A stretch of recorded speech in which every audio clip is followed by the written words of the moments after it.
জগন্নাথ দেবের কণিকা ভোগ বানানোর জন্য দেখো এখানে কি কি নিয়ে নিয়েছি। এখানে রয়েছে জায়ফল, এলাচ আর দারচিনি। এখানে রয়েছে কাজু বাদাম, কিশমিশ, ঘি, সন্দক লবণ, আর এটা হচ্ছে গুড়। আর এখানে গোবিন্দভোগ চাল আগের থেকেই ধুয়ে রাখা হয়েছে। গোবিন্দভোগ চালটা আগের থেকে ধুয়ে রাখা হয়েছে। তো চলো এবার স্টার্ট করা যাক জগন্নাথ দেবের প্রিয় কণিকা ভোগ। পরিমাণ মতন ঘি দিয়ে নিয়েছি, আর এবারে গোটা গরম মশলা ফোড়ন দিয়ে দিলাম।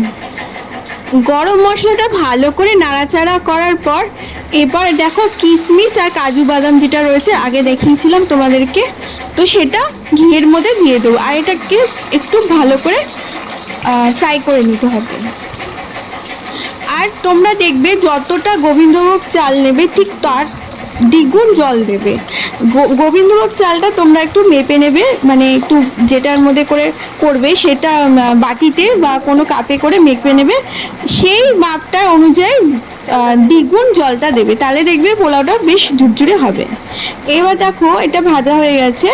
এবার দেখো গোবিন্দভোগ চালটা, এটা কিন্তু ধোয়া গোবিন্দভোগ চাল, এটা দিয়ে দিলাম। এবার এটাকে একটু ভালো করে নাড়াচাড়া করে নেব। ভালো করে একটু নাড়াচাড়া করলে দেখবে একটু সাদা সাদা হয়ে এসছে, তাহলেই ভাববা যে এটা ভাজা হয়ে গেছে গোবিন্দভোগ চাল।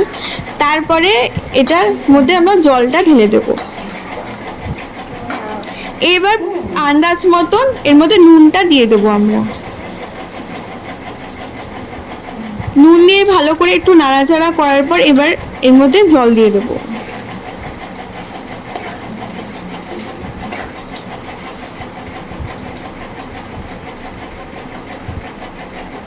যতটা চাল তার দ্বিগুণ জল দিয়ে দিচ্ছি।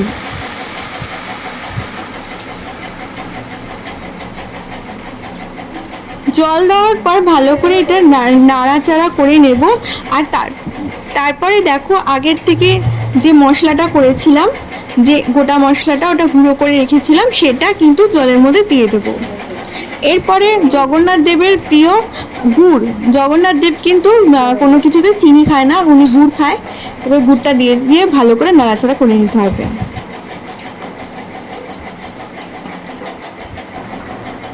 এবার ফুটে এসছে। আর কিছুক্ষণ পর কিন্তু ফুটলেই কিন্তু কণিকা ভোগ কিন্তু একদম রেডি হয়ে যাবে। জল শুকিয়ে এসছে, দেখো একদম কিন্তু ঝুরঝুরে হয়ে গেছে। কণিকা ভোগ কিন্তু একদম রেডি হয়ে গেছে। তো চলো এটা ভালো করে তুলে নিই আমরা।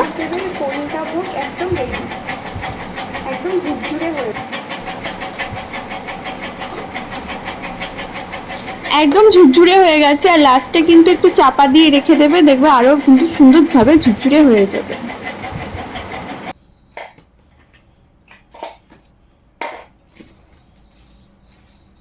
কপুরটা কোথায়?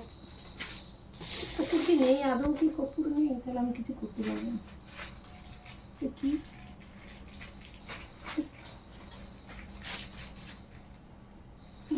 কপুর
ধরতে দেখা